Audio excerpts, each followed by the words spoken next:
চণ্ডীতলায় প্রচারে বেরিয়ে ব্যাপক সাড়া পাচ্ছি, মানুষ কংগ্রেসের দিকে ঝুঁকছে। চণ্ডীতলা বিধানসভা কেন্দ্রের কংগ্রেস প্রার্থী শেখ আব্বাস উদ্দিন জয়ের ব্যাপারে আশাবাদী। আজ নমিনেশন জমা করতে এসে সংবাদ মাধ্যমের মুখোমুখি হয়ে তিনি কি বললেন সরাসরি শোনাবো আপনাদের। চিত্রা জুয়েলার্স HUID হলমার্কযুক্ত খাঁটি সোনার গহনা মানেই মশাটের চিত্রা জুয়েলার্স। মজুরি 7% থেকে শুরু।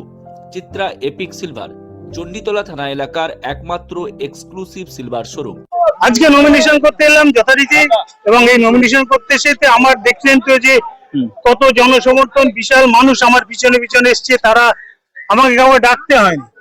আগের দিনে মানুষকে ডাকতে হতো যে চল করবে, কিন্তু আমি কয়েকটা মিছিল করেছি, মানে পদযাত্রা করে মানুষের কাছে গেছি, তাতেই মানুষ বুঝে গেছে যে আমার প্রতি সমর্থন করেছে এবং তারা নিজেরা আছে। চণ্ডীতলায় প্রচারে কিন্তু আপনাকে দেখা যাচ্ছে, মানে বেশ ভালোভাবে প্রচার করছেন, মানে সাড়া কেমন পাচ্ছে? আমি বিশাল সাড়া পাচ্ছি, মানুষ অভূতপূর্ব সাড়া। মানুষ আজকে তৃণমূলের উপরেই বিতশ্রদ্ধ হয়ে গেছে।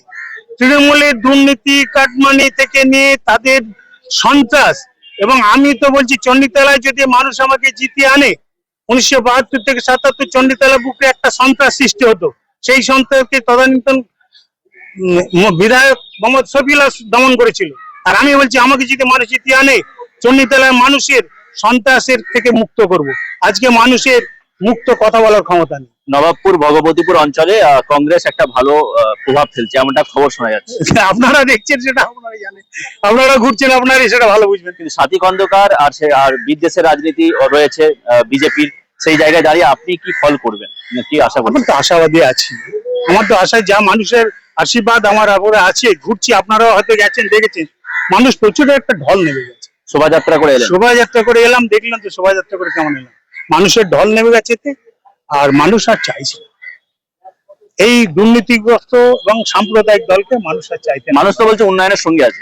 উন্নয়ন কোথায়? চণ্ডীতলা হসপিটাল দেখলে উন্নয়ন বোঝা যাবে। আপনি ভিতরের দিকে গেছেন, ভিতরে গেলে দেখতে পাবেন অলিতে গলিতে রাস্তা। গঙ্গাধরপুরে একটা প্রাথমিক স্বাস্থ্য কেন্দ্র বন্ধ হয়ে পড়ে আছে। ডানকুনিতে বছরের মধ্যে বৃষ্টি, কালকে বৃষ্টি হয়েছে, রাস্তায় জল।